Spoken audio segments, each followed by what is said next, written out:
Muito bem, pessoal.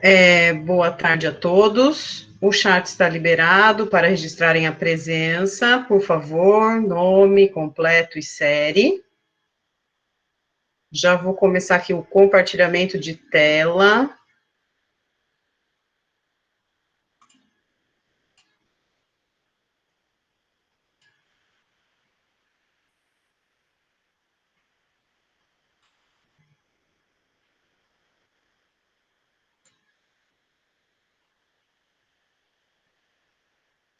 Muito bem, pessoal. Colocando aí, então, os nomes no chat, tá? A partir de agora, se vocês quiserem falar, levantem a mão ou escrevam no chat, que eu estou aqui acompanhando, para poder responder. Vou começar a aula de hoje fazendo algumas cobranças, né? E acho que a maioria dos professores já andou comentando com vocês em relação a esse relatório de tarefas do Centro de Mídias. Então, todas as aulas que vocês assistem no Centro de Mídias, elas geram uma atividade para vocês responderem. Geralmente é uma questão ou duas no máximo, de respostas de múltipla escolha, bem rapidinha, você responde e envia e pronto. Então, aqui eu baixei no sábado esses relatórios de todos os nonos anos, e aqui eu grifei em amarelo os alunos que ainda não responderam nenhuma das tarefas. Tem bastante tarefa para responder. Então, isso fica lá dentro do aplicativo do Centro de Mídias. Isso gera para os professores um relatório. Isso vai ser contado como a presença de vocês para nós, professores, também.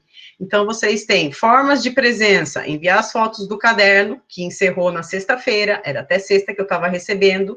Quem não enviou, ficou sem aquele ponto de participação lá na média, né? E, se não respondeu, as tarefas do Centro de Mídias também vai ficar com falta por isso. E se não enviou as duas atividades do formulário, que estão no site da escola, também vai gerar falta. Tá? Então, tudo gera presença e falta. O que vale nota? As atividades do formulário no site da escola. Então, aqui, vocês têm o nono ano A, tá? Eu vou falar de cada uma aí das séries rapidamente, somente os alunos que não enviaram nenhuma das tarefas do Centro de Mídias. Então, eu tenho a Amanda Vitória, não fez nenhuma, a Ana Júlia Brito, o Gabriel Andrade, a Gabriele Garcia, a Júlia Soares, o Kelvin, o Leonardo de Macedo, a Letícia dos Santos, a Maria Bianca, o Maurício, o Nicolas, a Rafaela, a Raíssa Carol, a Raíssa Pinheiro e a Rayane. Então, esses são os alunos que não enviaram nenhuma das tarefas do aplicativo do Centro de Mídias. Professor, até quando eu tenho que fazer essas tarefas do Centro de Mídias? Você tem até o feriado de 21 de abril para concluir as tarefas. Tá? 21 de abril é semana que vem, quarta-feira. Você tem até essa data para colocar suas tarefas em dia. Aqui estão mostrando para mim 70 tarefas que vocês têm para executar. Vou dar um exemplo aqui, ó. A Ana Cecília, ela fez 41 tarefas de 70, então ela ainda está devendo.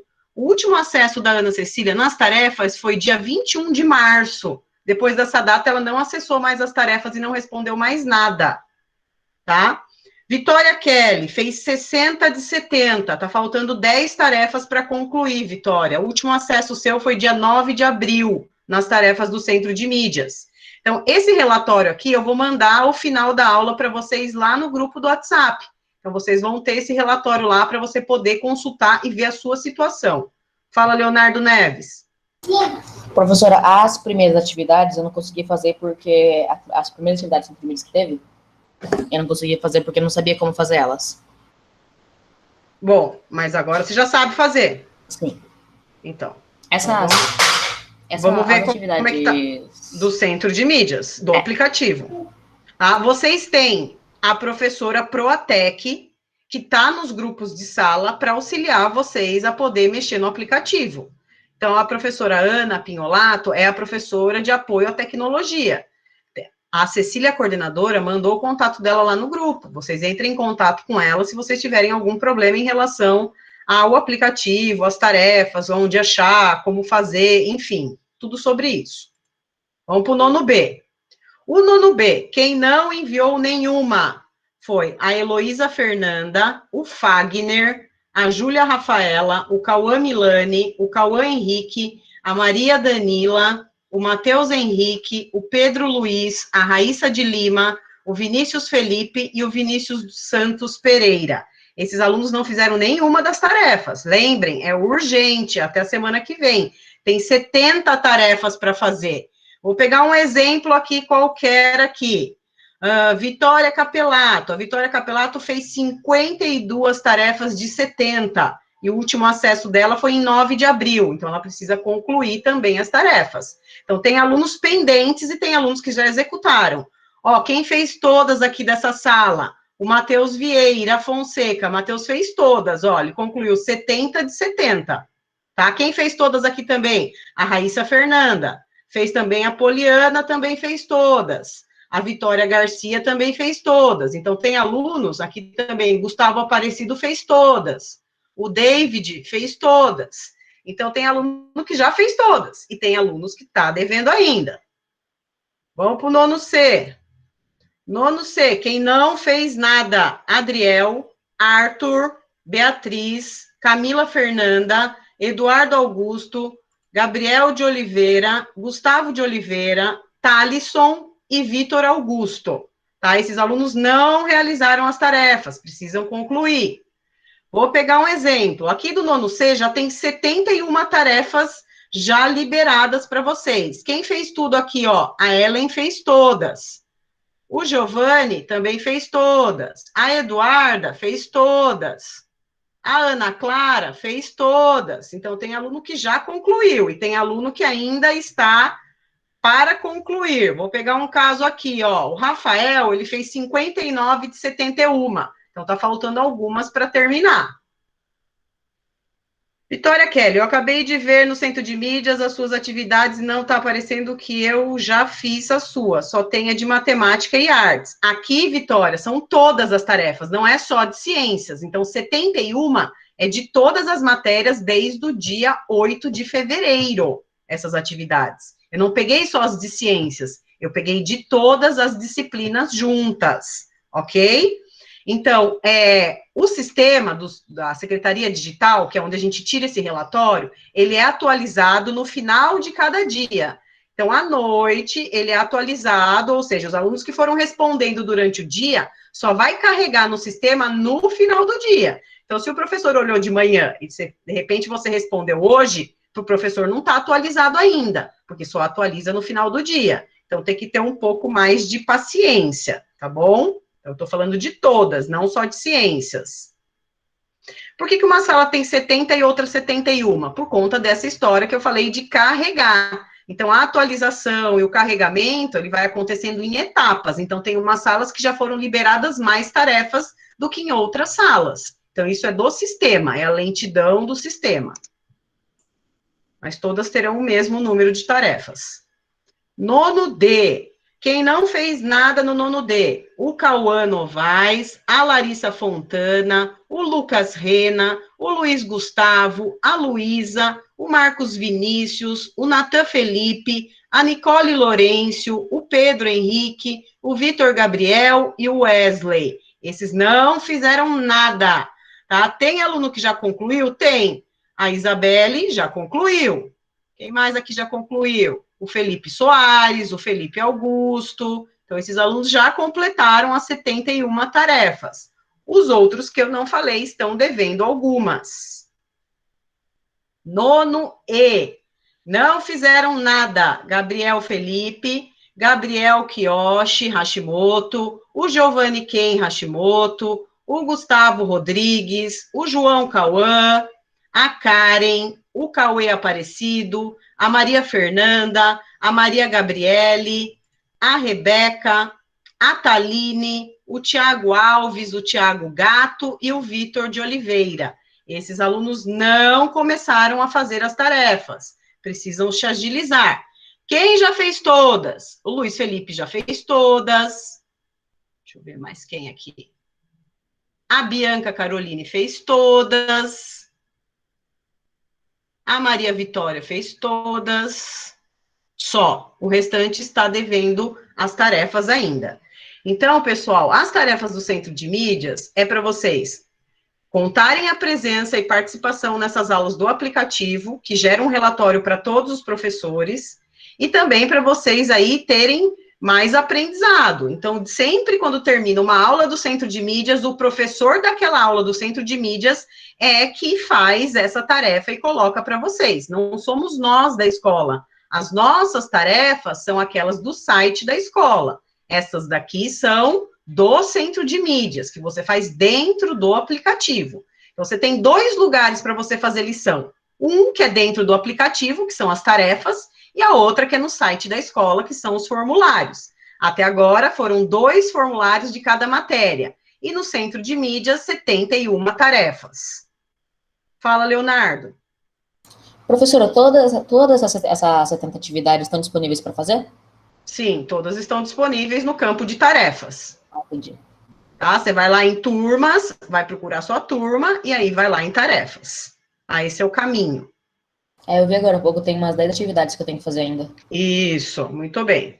Mais alguma pergunta sobre isso, pessoal? Que agora eu vou encerrar essa parte aqui, que é das cobranças, e vou partir para a aula. Não? Então, ok, vamos continuar então. Bom, a aula de hoje, então, do Centro de Mídias, chamava-se 100 anos de fóton, né? A palavra fóton vem de luz. 100 anos por quê? Porque faz 100 anos que os cientistas estudam aí os fótons como forma de transmissão de energia. Essa é a aula 9. Então, significa que desde o dia 8 de fevereiro até hoje, nós tivemos 9 aulas de ciências que foram passadas no Centro de Mídias e que vocês têm que ter as anotações dessas aulas no caderno. Título da aula. Aí, depois do título, a gente tem a habilidade da aula, que tem que anotar, né? A habilidade dessa aula foi identificar e classificar as radiações eletromagnéticas de acordo com as suas frequências, as fontes e as aplicações, discutindo e avaliando as implicações do seu uso em aparelhos, tais como controle remoto, telefone celular, smartphones, raio-x, forno de micro-ondas e as fotocélulas, que é o que a gente vai estudar nesta aula, tá? Então, a gente vai se especializar em uma parte aí do espectro eletromagnético. Bom, qual é a parte que a gente vai estudar na aula de hoje? A gente ainda está estudando esse espectro eletromagnético, que são as ondas eletromagnéticas. Então, a gente já estudou as ondas transmitidas por rádio, pelas ondas micro-ondas, e agora a gente entrou na parte da luz. Então, aqui na parte da luz, compreende o infravermelho, né, que é um tipo de luz, a luz visível, que é a luz branca, que a gente já estudou a decomposição dessa luz branca nas 7 cores do arco-íris, e a luz ultravioleta, que seria a luz solar. Então, a gente está nessa parte aqui do estudo do espectro eletromagnético. Ainda temos que estudar os raios-x e os raios gama, que eu acredito que vai ser a próxima aula do Centro de Mídias para concluir esse assunto aqui. Faz tempo que a gente está estudando esse assunto nas aulas de ciências. Tem que saber decore e salteado isso.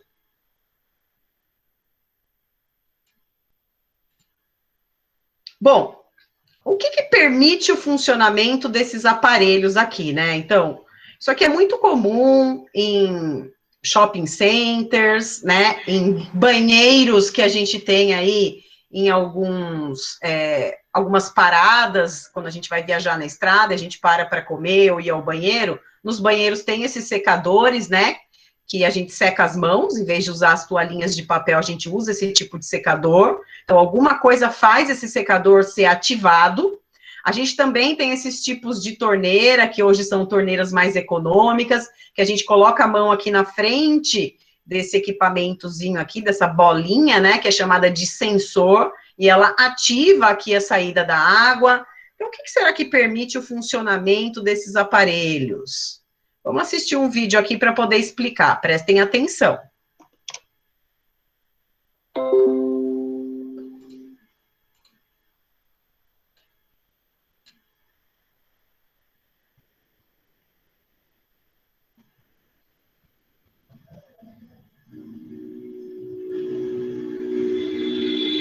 O efeito fotoelétrico é a emissão de elétrons por uma placa metálica, quando esta é exposta por uma radiação eletromagnética, no caso, a luz, de frequência alta. Esse efeito pode ser observado quando a luz incide em uma placa metálica, arrancando elétrons dessa placa. Esse efeito foi observado pela primeira vez por Henrique Hertz, em 1887. Porém, o efeito fotoelétrico ficou conhecido e foi explicado com satisfação somente em 1905 pelo físico alemão Albert Einstein.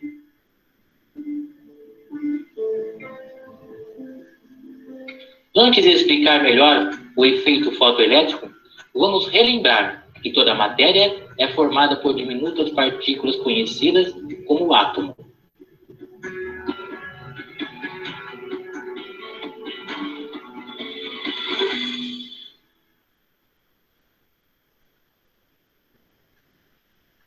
O átomo é formado basicamente por subpartículas conhecidas como prótons, nêutrons e elétrons. E uma dessas subpartículas, conhecida como elétron, é arrancada da placa metálica no efeito fotoelétrico, produzindo assim eletricidade.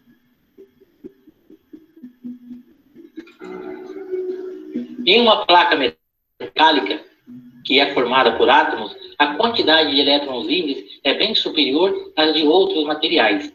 E são esses elétrons livres que são arrancados da placa no efeito fotoelétrico. Lembrando ainda que esses mesmos elétrons são os responsáveis pela formação da corrente elétrica que conhecemos. A luz é formada por partículas conhecidas como fóton, ou fotões.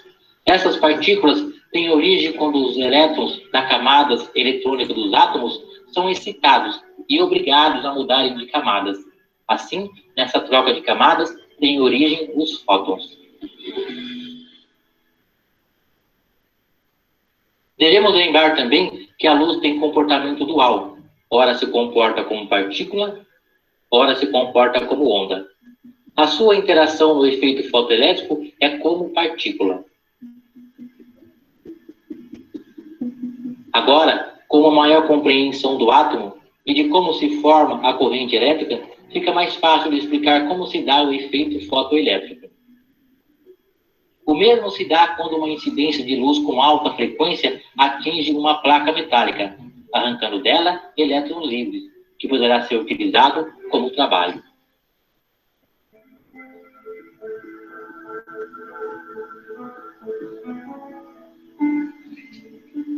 Assim, com base no efeito fotoelétrico, foi desenvolvido componentes eletrônicos para ser usado em grande escala, como é o caso do componente desse quadro, que é utilizado em vários sistemas.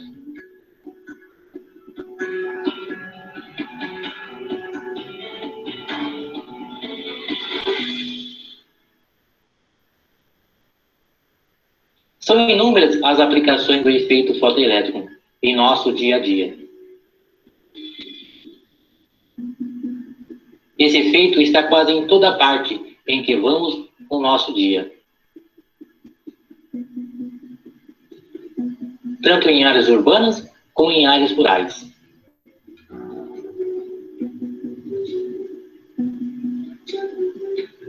Um forte abraço a todos. Deixe uma curtida nesse vídeo e compartilhe o mesmo para que o canal... Bom, pessoal, o vídeo foi mais para a gente esclarecer lá aquela primeira imagem que mostrou ali o secador e a torneira elétrica, né? Como que funciona aqueles aparelhos? Deixa eu só voltar ali rapidinho para mostrar. Então, eles funcionam através de fótons, que são luzes, que são emitidas por sensores. Quando a gente coloca a mão próxima, a gente está evitando que a luz chegue nesses sensores. Então, a gente está evitando que, vamos dizer assim, que os elétrons, né, eles fiquem desligados. Então, quando a gente coloca a mão, há um fechamento de interruptores, de conexões dentro desses tipos de aparelhos que funcionam por fótons, e eles, então, são acionados. Então, o sensor, né, ele capta um movimento e a interrupção da luz. Alguém levantou a mão, quer falar? Professora? Oi. O sensor É tipo... Quando a gente coloca a mão, ele tá interrompendo tipo um sistema elétrico? Isso, é uma placa metálica que capta a luz e transforma a luz em energia. Só que quando a gente coloca a mão, a gente está evitando que a luz incida nesse sensor. Então, quando eu evito que a luz incida no sensor, eu faço com que os elétrons que carregam energia comecem a ser transportados pela corrente elétrica. E então os aparelhos começam a funcionar. A porta abre, a torneira abre, o ventilador, o secador começa a girar, funcionar, as lâmpadas acendem. Né? Então, hoje em dia, a gente tem aí até casas que funcionam totalmente por fotocélulas, né? Por sensores fotoelétricos, que são essas partículas que captam a energia através das luzes e convertem em eletricidade. Bom, continuando aqui. Todos esses exemplos são de células fotoelétricas que às vezes são chamadas de fotocélulas. São dispositivos eletrônicos que geram eletricidade quando a luz incide sobre eles. A palavra foto significa luz, e a gente pode entender que fotoeletricidade, então, significa a eletricidade produzida pela luz, que é um tipo de radiação eletromagnética, que está dentro ali do espectro eletromagnético. As placas solares, né, essas placas coletoras de energia solar, que são colocadas em cima dos telhados da casa, lá num futuro, né, bem, vamos dizer assim, bem distante, elas vão ser capazes aí de gerar energia para toda uma cidade, para toda uma casa. Hoje, a gente não tem a energia solar suficiente para abastecer todo um sistema de uma residência. Então, a maioria das pessoas que colocam essas placas coletoras são para aquecer a água que vai para o chuveiro. E aí você acaba economizando na energia elétrica que deveria aquecer o chuveiro da sua residência. Professora? Oi. Acho que há uns 2 meses atrás, a prefeitura, ela pegou sorteou umas casas e distribuiu dessas placas solar para aquecer chuveiro. A minha foi uma das escolhidas. Ai, que legal, que bom, muito bom. Que bom que a prefeitura fez isso. A prefeitura, hoje, a iluminação pública, né, das vias públicas à noite, ela é ativada tudo por sensor. Então, não tem um lugar onde vai lá, o prefeito tem que ir lá e ligar a luz à noite? Não, é sensor. Né? Acabou a luz solar, o sensor ativa e liga aí as lâmpadas que iluminam as ruas, as avenidas das cidades. Como é que funciona essa placa, né? Essa placa que fica aqui no telhado, captando a energia do sol. Então, a placa ela é feita de uma moldura de alumínio, aí ela tem um vidro especial, aí ela tem uma película feita de EVA, aí ela tem a placa com as células fotovoltaicas, que são aquelas plaquinhas metálicas, né? Cada célula é um quadradinho desse azul.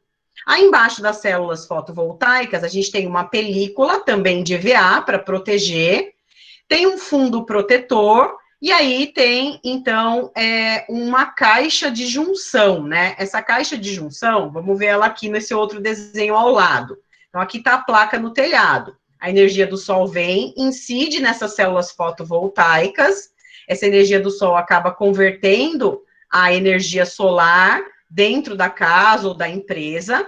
Essa energia solar, essa placa, ela está ligada por fios elétricos, fios de cobre, por dentro da parede, a gente não vê isso exposto, em uma caixa aqui num quadro chamado quadro de luz e distribuição, aonde então é feita a distribuição dessa energia de luz solar que foi convertida em energia elétrica. Então, o que é energia elétrica? Energia elétrica é a corrida dos elétrons. Quem são os elétrons? São partículas dos átomos. Quem são átomos? É a menor parte da matéria, de tudo que existe aí no nosso cotidiano, no nosso dia a dia.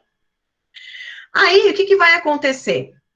O relógio de luz, que fica lá na entrada da nossa casa, que o cara lá da CPFL faz a leitura para saber quanto a gente gastou, ele vai controlar o que você vai consumir dessa energia aqui que você mesmo produziu através do sol. E aí, o excesso de energia, ou seja, aquilo que você produziu a mais e que você não gastou, ele vai reverter em créditos na sua conta de luz. Então, a sua conta sempre vai estar mais barata. Ah, eu converti, está em crédito, então você pode gastar mais, você pode gastar até tanto, tem uma faixa de quanto você pode gastar, porque a energia aqui vai ser convertida. É lógico que quem tem que fazer essa instalação toda aqui tem que ser uma pessoa, uma empresa especializada para fazer toda essa ligação de forma correta, principalmente porque aqui o cálculo e o registro vai parar tudo no seu relógio de luz. E é ele, então, que vai contabilizar aquilo que você produziu de energia em excesso e não usou, e vai, então, te dar um valor que você pode abater aí da sua conta, ou gastar mais no mês seguinte, tá? Aí vai depender de cada casa e cada residência. Bom, existem também, né, voltando nessa parte aí das fotocélulas, detectores de luz. Eu coloquei aqui duas imagens de detectores, né? Esses aparelhos, eles funcionam com radiação de luz infravermelha, permanentemente incidindo sobre um resistor que depende de luz para funcionar, produzindo, então, uma corrente elétrica constante, sem interrupção. Quando você se move na frente de um detector desse tipo, você acaba interrompendo esse feixe de luz e impede que a luz chegue nesse resistor e altere, então, a resistência, diminuindo a intensidade da corrente elétrica, ou seja, ele para de funcionar. Então, esses aqui, né, alarme, na escola tem os alarmes que ficam dentro das salas de aula, a gente vê ele piscando, uma luz vermelha piscando naquele alarme que fica lá no alto da parede. Aquilo é uma luz infravermelha que está acionando e ativando esse sensor para que ele sempre esteja em funcionamento. A partir do momento que alguém entra na frente, né, entrou um bandido na escola à noite e passou na frente desse sensor, né, o alarme é disparado, porque ele interrompeu a passagem da luz e acionou, então, o dispositivo sonoro. Então, tudo aí dependendo dessa fotoeletricidade. Então, é energia gerada pela luz, através dos sensores e detectores. Bom, os fótons, eles já existem há mais de 100 anos, e foi Hertz que descobriu, mas ele não estudou a fundo os fótons. Quem estudou a fundo foi Albert Einstein, que demonstrou o funcionamento desse efeito em 1905, e através dessa demonstração, ele ficou reconhecido e ganhou um prêmio Nobel por isso em 1921, né, cerca aí de 15 anos depois que ele descobriu isso. Alguém levantou a mão? Ô, professora, Oi. desculpa, tá? Que a internet cai aqui do nada. Ah, tudo bem, saiu e entrou, né? Não tem problema. Valeu. Tá certo, se sair, entra de novo. Quem não colocou o nome e a série no chat, coloca para garantir presença. Então, um feixe de luz, ele pode ser pensado como um pacote de energia, que são os fótons. Então, fótons são esses pacotes de energia. Ao incidir, então, numa placa de metal, esses fótons transferem energia em quantidade fixa para os átomos do metal e arrancam os elétrons dos átomos, sendo possível, então, a produção de corrente elétrica. Então, o que é a corrente elétrica? É a corrida dos elétrons. Como que esses elétrons saem de dentro dos átomos? Através aí de feixes de luz, ou de um tipo de radiação, de alguma coisa energizante. A gente consegue arrancar os elétrons dos átomos, né? Isso é uma coisa, nossa, é surpreendente. Aqui eu coloquei uma imagem para mostrar exatamente isso. Aqui a gente tem a corrente elétrica emitida por uma pilha, na extremidade de cada pilha tem uma placa metálica, tem aqui uma luz incidindo nessa placa metálica, que são essas bolinhas roxas, e a partir do momento que essa luz bate nas plaquinhas roxas, a gente tem aqui os escapes dos elétrons, que são essas bolinhas azuis aqui menores. A gente vai ver mais para frente através de uma demonstração aí. Olha só aqui como é que funciona esse efeito fotoelétrico, né? O professor lá do Centro de Mídias mostrou. Então, vem um tipo de luz, né? A luz, a gente sabe que elas têm cores, né? A luz vermelha, ela é capaz, então, ó, de desprender átomos verdes. Olha aqui, vai chegar a luz vermelha, ó. Desprende um átomo, um elétron do átomo. A luz verde, ela afasta o átomo rosa. A luz aqui azul, ela afasta o elétron, que é o elétron de cor amarela.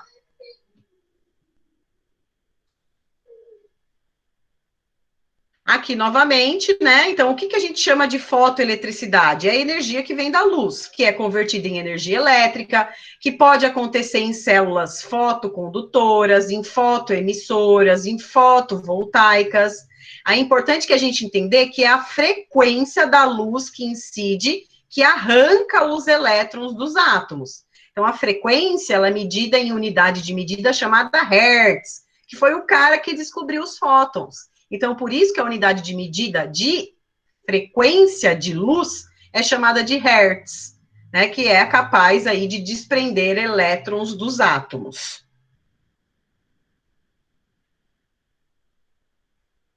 Opa, passei demais. Deixa eu voltar.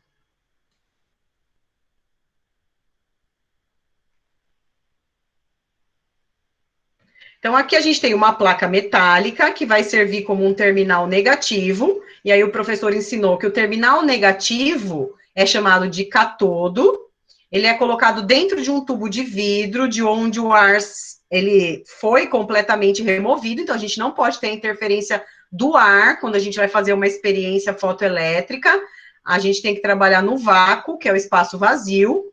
Esse terminal ele é feito de um material super sensível, e quando a luz, que são os fótons, batem nessa placa metálica, elas forçam que os elétrons saltem de dentro do núcleo do átomo e sejam coletados por um outro terminal, que seria o terminal positivo, chamado de anodo, tá? Gerando, então, uma corrente elétrica produzida dentro de um circuito elétrico.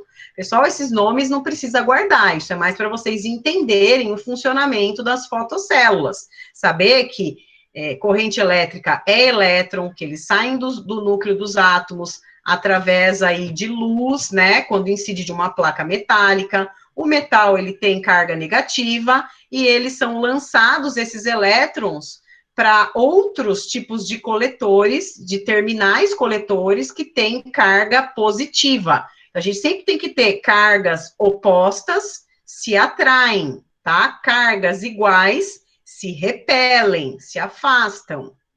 Aí, nesse caso, a gente lembra lá da matemática, né? Menos com menos dá mais com mais dá menos, mais com menos dá menos. Então, a gente tem que lembrar dos sinais para entender aí a atração e a repulsão das cargas. É difícil de responder o slide hoje, ele está devagar. Bom, se a gente falou até agora de eletricidade, a gente tem que falar de tipos de condutores de energia, de eletricidade. Então, a gente tem materiais que são chamados de condutores elétricos. São aqueles capazes de sustentar um fluxo de carga elétrica quando são submetidos a uma diferença de potencial, de cargas diferentes. Então, materiais bons condutores são os metais. Então, todo metal é um bom condutor de eletricidade. Por isso que a gente está falando de placa metálica. Elas que expulsam os elétrons, porque elas são condutores de energia. Materiais chamados de isolante térmicos ou isolante elétricos são materiais capazes de oferecer resistência ao fluxo de carga elétrica quando são submetidos a uma diferença de potencial. Então, todos os fios das fiações elétricas, dos postes de transmissão que ficam na rua, eles têm que estar encapados com plástico, porque o plástico evita com que os elétrons e a energia da corrente elétrica escape, porque eles isolam a eletricidade, deixam elas armazenadas dentro do cabo e não deixam sair. Por isso que os passarinhos, eles conseguem pousar nos fios de alta tensão que ficam nas ruas e não tomam choque, porque eles estão em cima de plásticos e borrachas que são materiais isolante térmico. E aí, quando tá dando raio, né, a mãe fala, não vai tomar banho, tá trovejando, tá dando raio, vai tomar choque no chuveiro, ou então vai de chinelo, toma banho de chinelo. Por que de chinelo? Porque o chinelo é de borracha, e a borracha é um isolante térmico, então evita a descarga elétrica, evita o choque. E aí a gente tem esses materiais chamados de semicondutores, que são materiais que possuem um nível de condutividade elétrica entre extremos de um isolante. Então, ora ele se comporta como um condutor, ora ele se comporta como um material isolante. Pode falar quem levantou a mão. Professora, a madeira, as árvores, quando troveja, assim, dizem que não pode ficar embaixo da árvore porque a árvore atrai raio. Mas a madeira é um condutor? Não é que a árvore atrai raio. Na verdade, o raio, quando ele cai na terra. E a terra é um isolante. E aí, a terra faz com que a corrente elétrica seja captada por ela e ela pode entrar nas raízes das árvores. E aí, se você estiver próximo de uma árvore, né, você pode receber essa descarga elétrica, mas ela vem do chão, ela não vem da madeira. Entendi. Deixa eu ver se vai mudar. Aí. Quem são, ó? A gente tem semicondutores no estágio aí, são rochas e minerais encontrados na natureza. O silício e o germânio são semicondutores mais antigos utilizados na construção de todos os dispositivos elétricos. Então, esses dispositivos que a gente tem, sensores que captam energia, são feitos de dois minerais extraídos da natureza. Desliga, por favor, o áudio. Acho que é Letícia, né? Isso, obrigada. Então, a gente tem aqui, ó, a imagem do silício, a imagem do germânio, né? O silício é o mais utilizado devido às características serem as melhores em comparação com o germânio e também por ser mais abundante na face da Terra. Então, a gente encontra aí no ambiente, nas rochas, mais silício do que germânio. Mas todos aqueles eletrodos, tudo que a gente vai fazer para conectar energia, para conduzir energia elétrica, a gente tem um desses dois materiais aqui na fabricação desses componentes. Ainda falando desses semicondutores, né? São materiais, então, que só conduzem eletricidade em algumas condições específicas, ou seja, só vão conduzir corrente elétrica a partir de uma certa temperatura. Sua condutividade aumenta com a temperatura. Então, aqui a gente tem mostrando o elemento químico que é o silício, que é um mineral. Então, um cristal de silício puro, quando ele está numa baixa temperatura, praticamente todos os elétrons, ó, que são essas bolinhas vermelhas de carga negativa, estão fixos no núcleo aqui desse átomo. Então, estão todas bonitinhas, né, sem saírem do lugar. Então, significa que ele não está transmitindo corrente elétrica, ele não está gerando eletricidade, porque ele está numa baixa temperatura.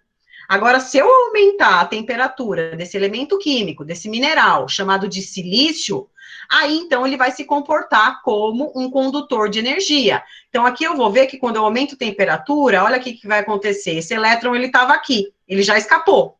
Então, ele começa a escapar do núcleo do átomo, ó, escapou mais um. Então, eles vão se desordenando, eles vão bagunçando os átomos, porque eles vão se escapando para poder gerar energia. Então, os semicondutores, eles conduzem energia se eles estão a uma temperatura alta, e não conduzem energia se eles estão a baixa temperatura. Dúvidas aqui sobre isso?